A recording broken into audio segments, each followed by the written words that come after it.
Halo, selamat pagi anak-anak. Apa kabar? Semoga selalu dalam keadaan sehat. Hari ini kita akan belajar pada tema 8, subtema 1, pembelajaran ketiga.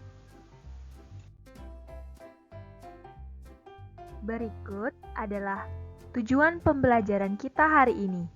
Silakan dibaca ya anak-anak. Sebelum kita mulai belajar hari ini, Ibu ingin bertanya kepada kalian, di manakah kalian tinggal? Bagaimana keadaan daerah tempat tinggalmu? Nah, coba kalian ceritakan dan tulis di buku masing-masing. Apakah di antara kalian ada yang berasal dari Bali? Tahukah kalian bahwa Provinsi Bali terdiri atas 8 kabupaten dan 1 daerah kota. Salah satu kabupaten yang ada di Bali adalah Kabupaten Tabanan. Tabanan merupakan suatu daerah yang didominasi oleh pegunungan dan pantai. Coba kalian amati peta Tabanan. Ada apa saja di sana? Ya, warna pada peta akan menunjukkan daerahnya. Tabanan didominasi oleh pegunungan dan pantai, sehingga Tabanan terkenal sebagai penghasil beras dan sayuran. Selain itu, daerah Tabanan juga bermata pencarian sebagai nelayan. Nah, sekarang kita akan belajar lebih jauh tentang lingkungan yang memengaruhi mata pencarian penduduknya. Apakah kalian sudah siap?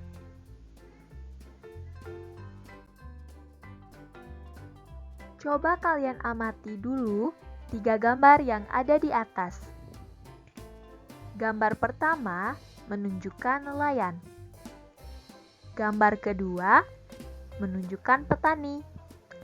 Dan gambar yang ketiga menunjukkan pemetik daun teh.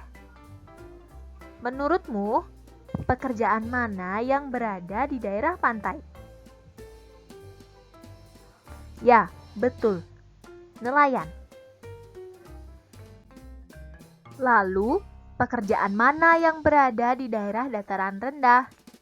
Apakah petani atau pemetik daun teh? Ya, betul sekali, petani. Maka dari itu, pemetik daun teh ada di daerah dataran tinggi. Sebab, daun teh hanya bisa tumbuh subur di dataran tinggi.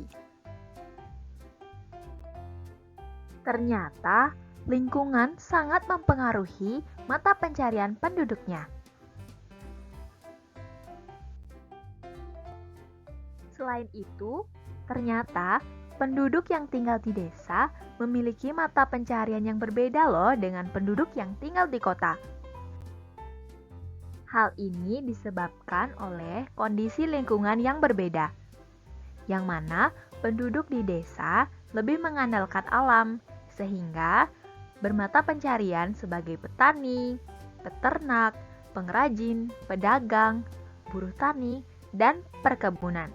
Sedangkan penduduk di kota bermata pencarian sebagai pekerja jasa atau pegawai bank, konsultan, pengacara, dan sopir.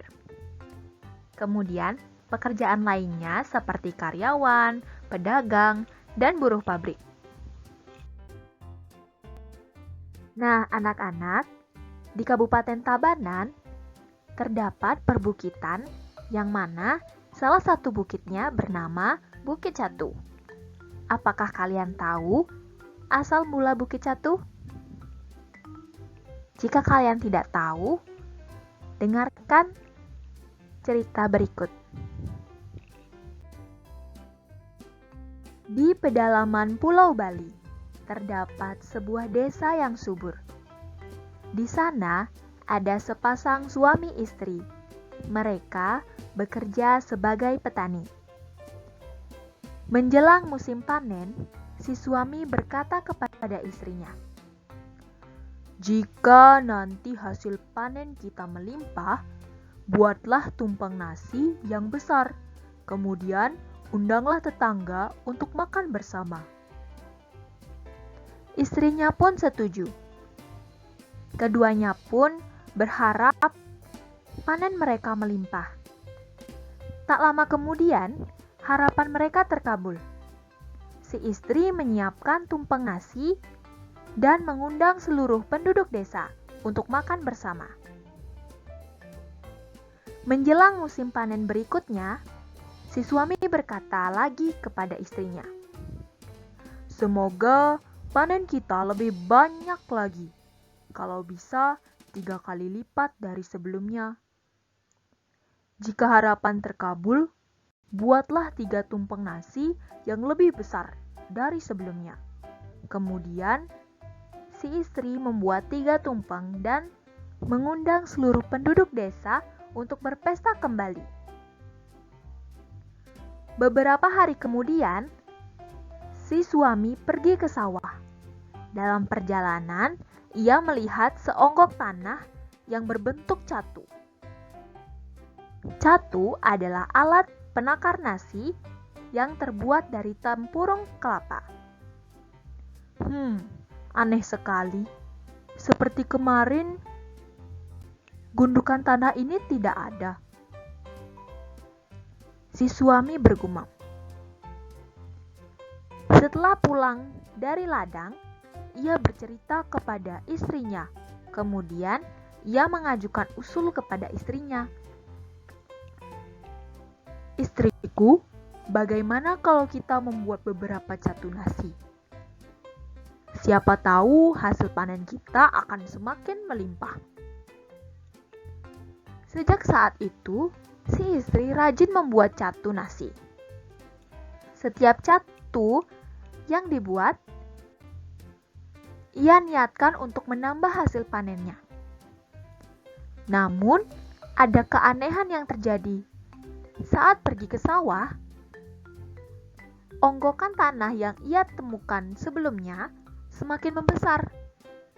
Rupanya, setiap si istri membuat catu nasi, onggokan tanah membesar. Mereka pun tidak menyadarinya. Bahkan si istri membuat catu nasi yang lebih besar setiap harinya.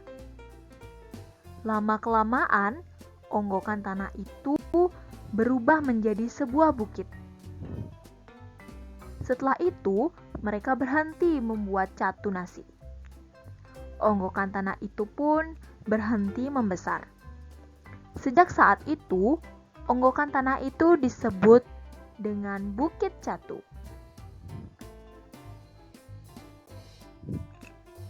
Nah, anak-anak, siapa saja tokoh dalam cerita itu? Nah, tokoh adalah pelaku dalam cerita. Dalam cerita yang tadi Ibu sampaikan, ada 3 tokoh, yaitu petani, istrinya, dan warga masyarakat. Kemudian, amanat apa yang terkandung dalam cerita itu? Silakan ditulis di buku masing-masing ya. Kalian bisa meminta bantuan kepada orang tua untuk menemukan jawaban atas pertanyaan tadi.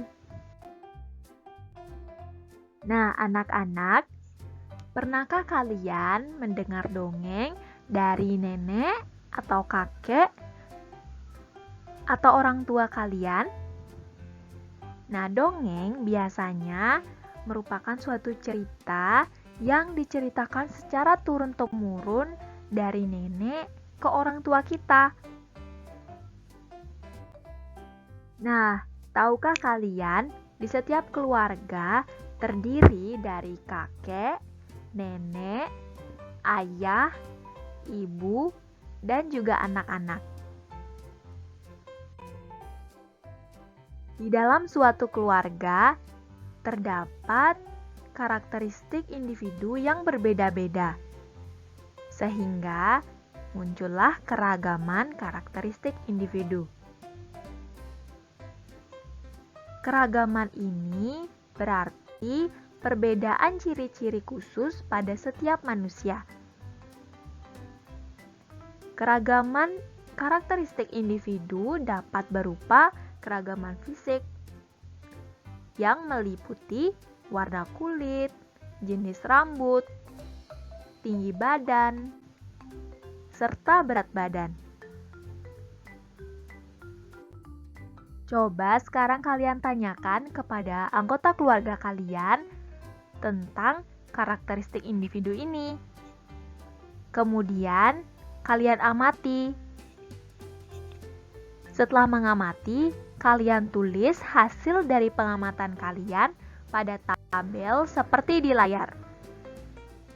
Kalian buat dulu ya tabelnya di buku masing-masing.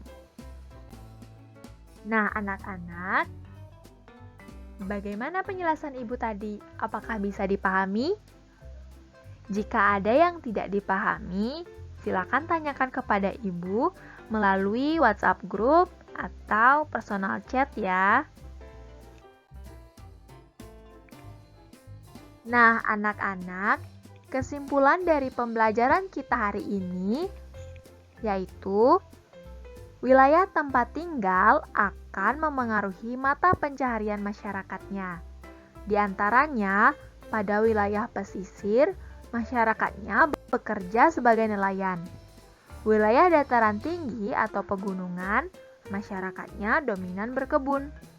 Dan yang tinggal di dataran rendah, masyarakatnya bekerja sebagai petani, pedagang, dan lain-lain. Semua pekerjaan itu disesuaikan dengan kondisi alamnya. Cerita fiksi adalah cerita khayalan yang tidak terjadi sebenarnya, yang biasanya menggambarkan kejadian atau insiden, pengalaman seseorang, dan atau sejarah yang dibumbui dengan imajinasi dari penulis.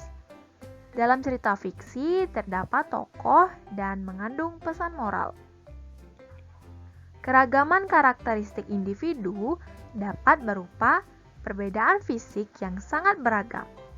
Di antaranya meliputi warna kulit, jenis rambut, tinggi badan, dan berat badan. Nah, demikianlah kesimpulan untuk pembelajaran kita hari ini. Sampai jumpa pada pertemuan berikutnya. Terima kasih. Selamat pagi, anak-anak.